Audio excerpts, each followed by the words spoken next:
Hi, I'm Cindy Cloward with Riley Blake Designs, and today I'm going to be talking about the remaking of the Jane Austen Coverlet Quilt. This is the Jane Austen Quilt Kit. Everything to make the coverlet is in this box. There's limited amounts. You can also make the quilt from the pattern. So everything's in here to make the quilt, but if you weren't lucky enough to get one of these quilt kits, there's no worries because you can recreate the quilt with the pattern book and the template. Let me show you what you need to know to recreate the quilt. So all the cutting instructions are in the book, but I do want to highlight what you need to know to have a very successful time sewing this together. Number one, starch all your fabrics. You're cutting a lot, here's the template, you're cutting a lot of diamonds, which means you're cutting on the bias and you'll have fraying if you don't pre-starch all your fabrics. So out of the box, right when you get them home, spray starch your fabrics. That's a must. The other thing I recommend is a smaller rotary cutter to fussy cut out your diamond shapes. It seems like the large rotary cutters kind of get in the way, so it's nice to have this smaller size. You're also going to need a pencil or mechanical pencil to mark your fabric when you're using the template. So the pattern is really well written, and I love what the Riley Blake Designs team did to make this pattern from the original quilt, which was English paper pieced, to a machine pieced quilt. And we love our machines. It'll make it so much easier. This is tedious, but it actually works up pretty slick. And I think you're gonna enjoy making this quilt. So the details are all in the pattern, and I'm just gonna take you through some of the tips and tricks of making this quilt and highlight the things that I think are important in the pattern. The first thing that is absolutely important is to fully read through your entire pattern, kind of get a lay of the land of what's going to go on with your fabrics. There is fussy cutting on certain motifs. You'll certainly see like these pieces, that's from Cassandra. Like this is from Emma. If you want to be as close to the original, you want to pay attention to the direction the flowers are turning. But if you don't care, you can cut out your pieces however you would like. But I was pretty particular when I cut out my quilt. And then when you're cutting them out, what worked for me, you might have a better method, and please share it once you're working through, is I put all my diamonds in a baggie, and I wrote on the outside of the baggie the number of it. So it says cut 16 diamonds D22. So I cut all my diamonds out and put them in baggies because you want to keep track of all your pieces, and it'll make the quilt coming together so much easier. So those are a few of the tips that I wanted to share that worked for me. The baggie part, the pre-starch is in the pattern. The baggie part, no, it's not in the pattern. That's just my own tip. So cutting out your panel. So I did want to kind of highlight this, how you cut out your panel. Again, this is something, you've got a panel and put borders on, you could have a little piece of Jane Austen in no time at all, but this really was created to recreate the Jane Austen quilt. So right here, it is meant for you to cut along the line of all of these. So you don't need any spacing for seam allowance. So say for instance, you're cutting out your diamonds. This is how you put it on your panel. And that's why I'm going to just cut out one for you. And that is why it's so important to have a smaller rotary cutter, because then you can control how far your blade's going. Sometimes when you have I have this Sue Daly rotary cutter or rotating mat underneath, and I love when working on these projects. Just kind of rotate it a little bit. Okay, so that's how you cut out your pieces. And again, not every piece in the panel is used in the quilt, but there's a lot. Once you get all of them cut out, it's going to look like Swiss cheese. So then you're kind of done with it. So after you have cut out all your diamonds, and you could do this the same time, there's little holes on all of these edges, and there's 2 more that I'm going to show you what to do for the sashing, and you're going to mark the diamond. And you mark all 4 sides. And again, this is a great thing to do. Sit in front of the TV with your big rotating mat and just get all these marked. Then you're going to put them back in your baggies, and these are all marked, ready to go. The next thing you need to do is take your sashing fabric, and you're going to cut 35 1.5-inch strips with the fabric. So you're going to be doing a lot of just straight cutting. And you're going to get a lot of strips just like this. Again, we recommend that it's all pre-starched. And let me show you the next thing you get to do with this clever template. Now make sure the Riley Blake Designs you can read it on top. It's not flipped over, because if it's flipped over, you'll cut all your strips wrong. You're going to put it right along here and line up the bottom or the middle markings with the top, and you're going to cut your strips just like that. Actually, flip it like that. You're just going to get started on that one end, and then all the rest are just going to move along. Now you're going to be really tempted, since it's folded in half, to cut it together. Don't do that, because then the ones on the bottom are going to be turned the wrong way. So you're going to just cut all your strips. Again, this is something you could just do in your lap as you're watching TV, as you're getting organized. So you're going to be cutting many, many strips. How many? I think it's 258 of those strips. There you go. So once you've cut all your strips out, you've got your diamonds. You are also going to mark your strips. So I'm skipping ahead. Use your mechanical pencil.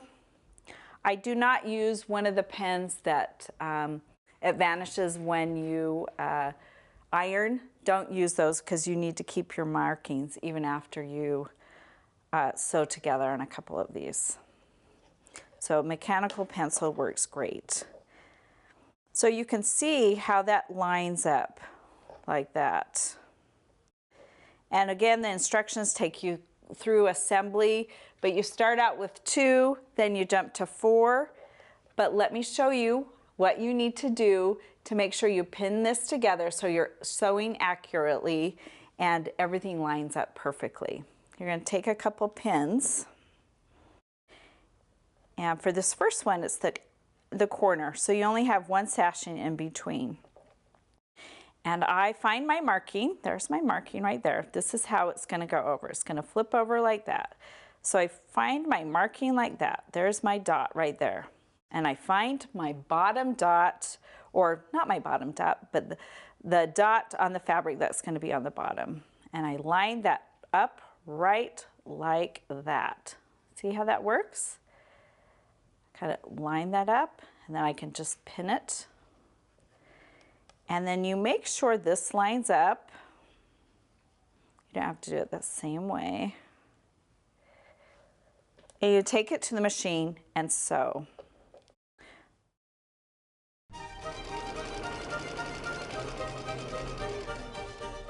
Now this is, before you've done your first stitch, make sure you've measured out your seam allowance on your machine and you're sewing accurately.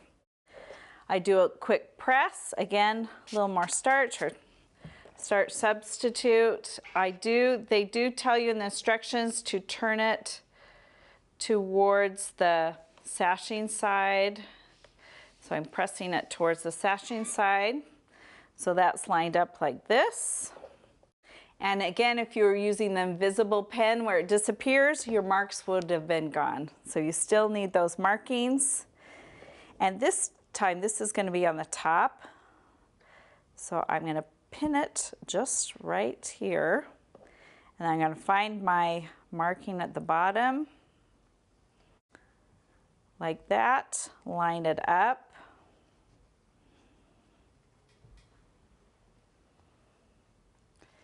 Just like that. Take it there, just kind of do this little peekaboo, make sure it lines up on the bottom there. And you're ready for your next. Now, you just repeat this over and over. And I'm going to show you my 2 step outs that I've done. So I've done this, and that's what the corner piece looks like, my first strip. The next strip is going to be 4 instead of 2, and then it just grows till you make the side of your quilt. So this is one big section all the way up here. That's one big section. This up to the basket's one section, another section. That's another section. And then you sew that together, one long section, and then this is one long section too. So you kind of sew this section to your middle section, and then that to that section. That's how you assemble your quilt. Let me show you how to do the sashing in between your strips.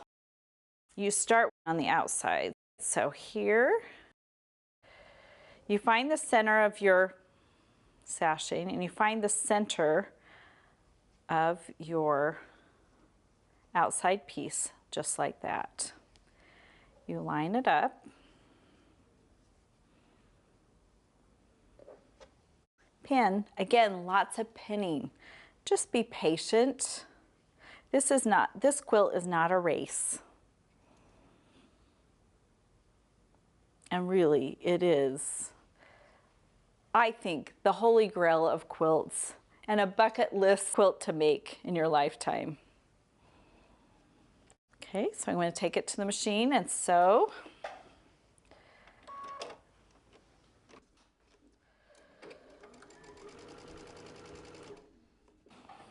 Okay, so you've just sewn along there. You are going to press to the sashing side.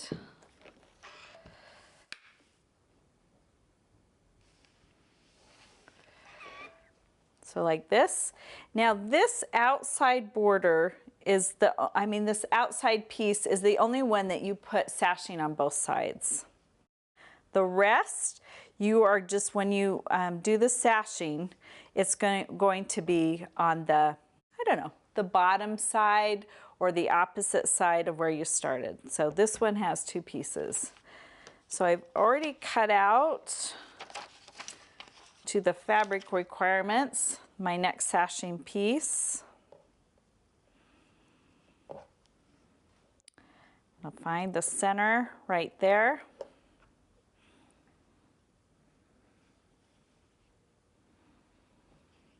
And just to check yourself, you should have little pieces of fabric on both sides that are even, extra. You're going to cut that off later, but you're just going to leave those little dog ears. I always pin in the middle and then pin to my outside edges.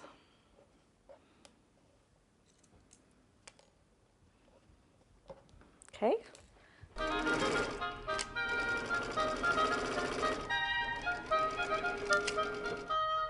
Okay, I've sewn that along there.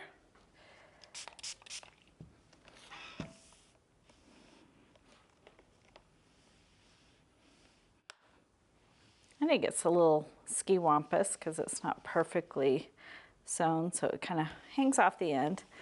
Then you've got it pressed there. Okay, the next thing I do is before I sew the next piece on, I'm going to sew the far side piece.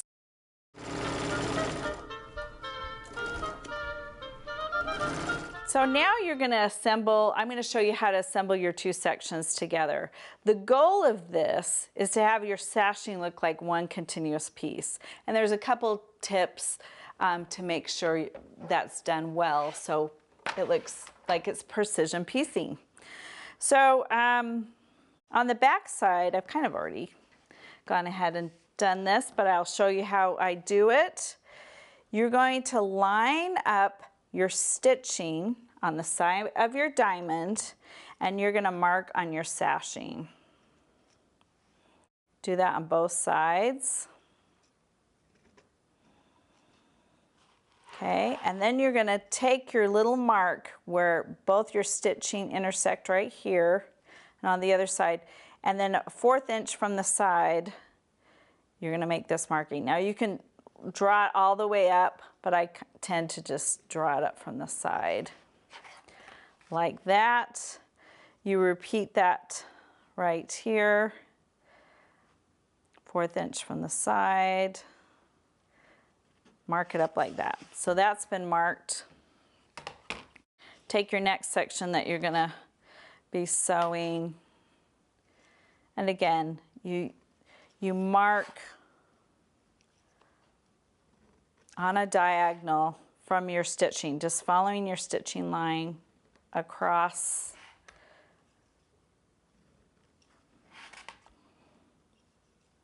your sashing on a diagonal. I'm going to mark it over here.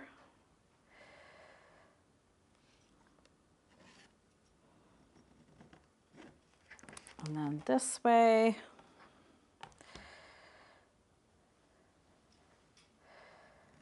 There we go. So just like that.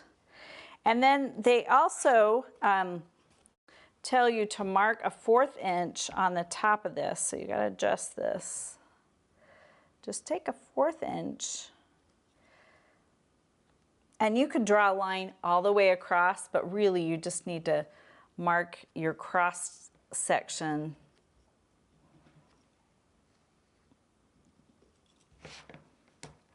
of your, where you've already drawn. So again, 1/4 inch down from the edge, marking those cross sections.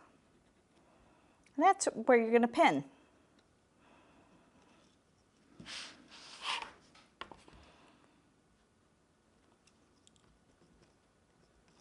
Okay, so these are all marked, but we're just doing this section first.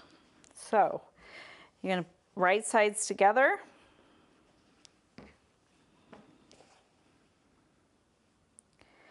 Find your center, which is right here. This is going to be sewn right there.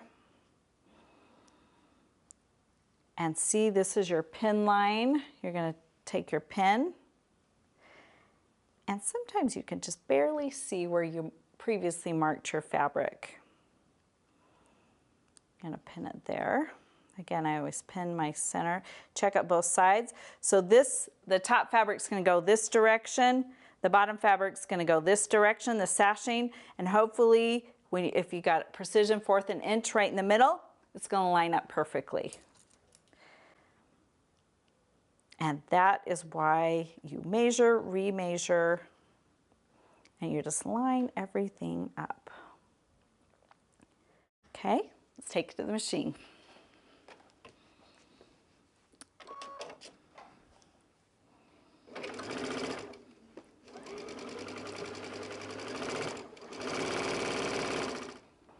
Okay, let's take it back, flip it back, and voila, it's magic. Not really, it's just good precision piecing. So let's press it again. Little starch, press it down, and then I flip it up.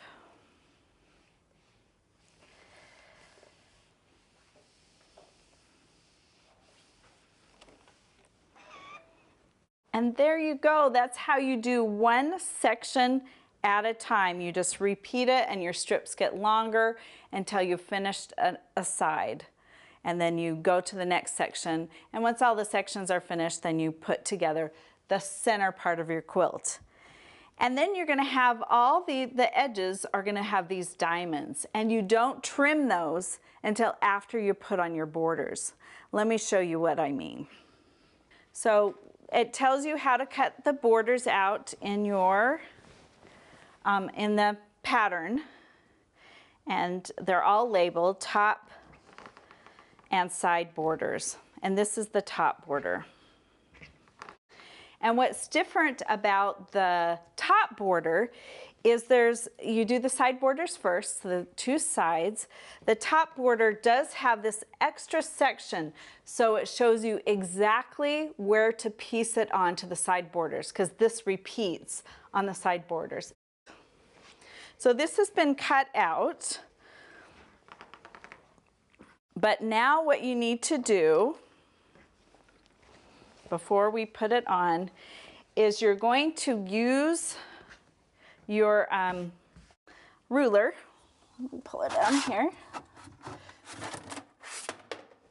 And you're going to measure 1/4 an inch from your diamond's edge right here, because that's going to be your cut line.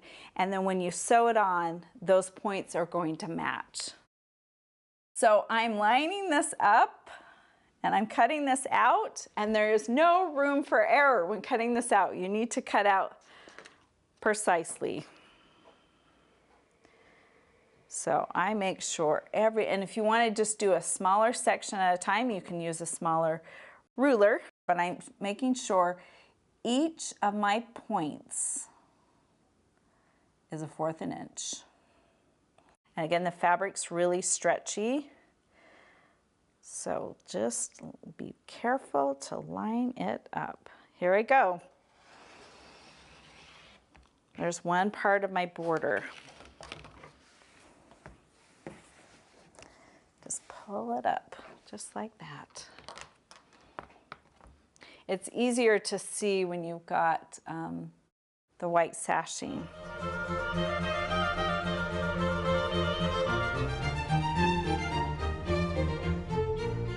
Okay, so this is all my extra.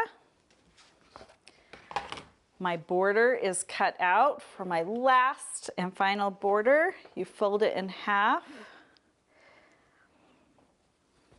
I do give it a press to mark that.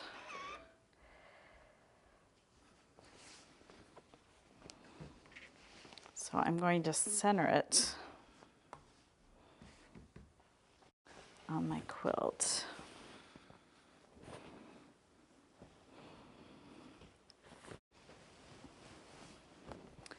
And many of you know, maybe some of you don't, that what is so special about the Jane Austen Coverlet Quilt is it's symmetrical from right to left, top to bottom. And so when you're putting this together, you can see all the symmetrical pieces of how it works together. Okay, like I mentioned, all of these are going to be half diamonds and they're going to be cut off. But in the meantime, we are going to have to line up our borders. So I always find the center of the quilt, just like that.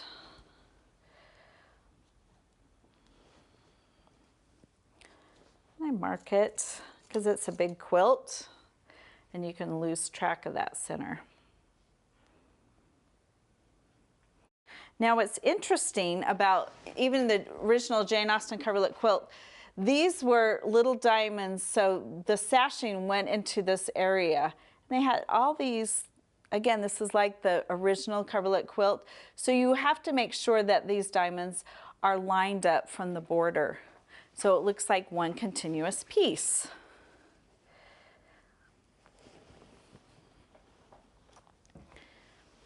Okay.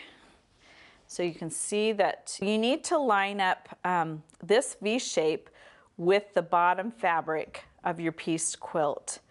And what I found, which was easiest for me to line this up before I went to sew, as I would just take that bottom point, line it up perfectly with that point right here, and then just kind of roll it up. And then I'm going to pin it. So you can take that pin out, and I'm going to pin it just like that. And then I go to my next section, so I'm working from the inside out on one side, and I line it up. So this next section, see right here, I'm going to find the point here, line it up with the top point diamond there. Just line it up there. And then I'm going to pin it.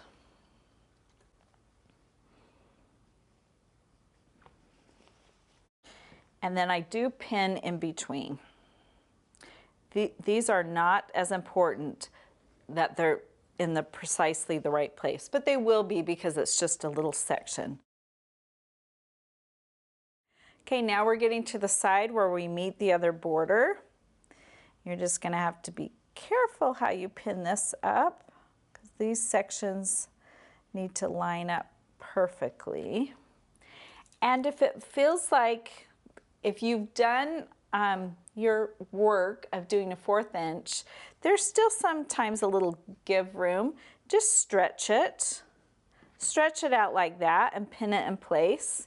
If it feels slightly bigger, it should meet almost perfectly, but sometimes you just have to do a little tug for it to meet where you want it to. Now we're going to line up the border.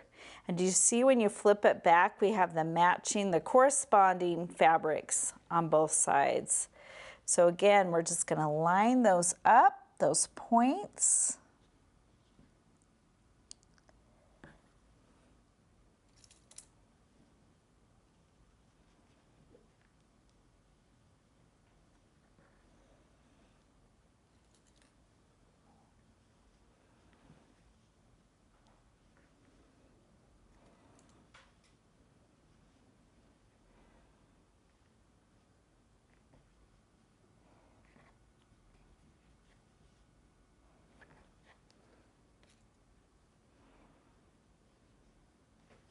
Okay, we take it back to the center and we're going to pin to the other side now.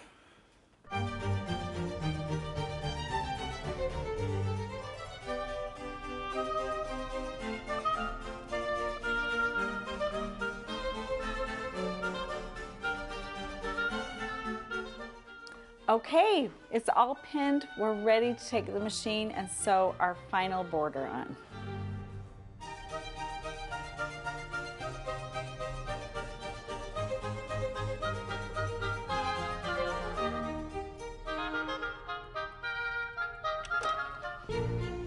Okay, now that I've sewn across all my border, now it's time to take a look.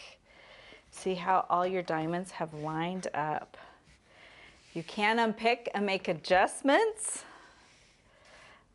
but hopefully they all line up. They look pretty good. I think it's ready to trim.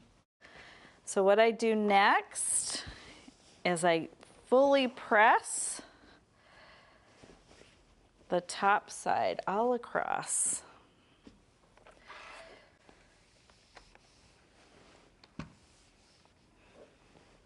Once that's fully pressed, this is the time. If you feel like your quilt top piece is finished, it's ready to be cut, this is the last step.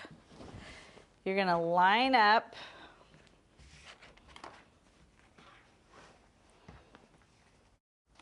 along the top of the border piece and you're going to trim all the way along your top piece. And you're going to press it one last time and your quilt is finished and you can enjoy it. So I hope you've learned how easy it is to take the Jane Austen Coverlet Quilt step by step. Enjoy the journey, enjoy the process of making this historic quilt. And once you're done, you have a little bit of Jane Austen history in your home.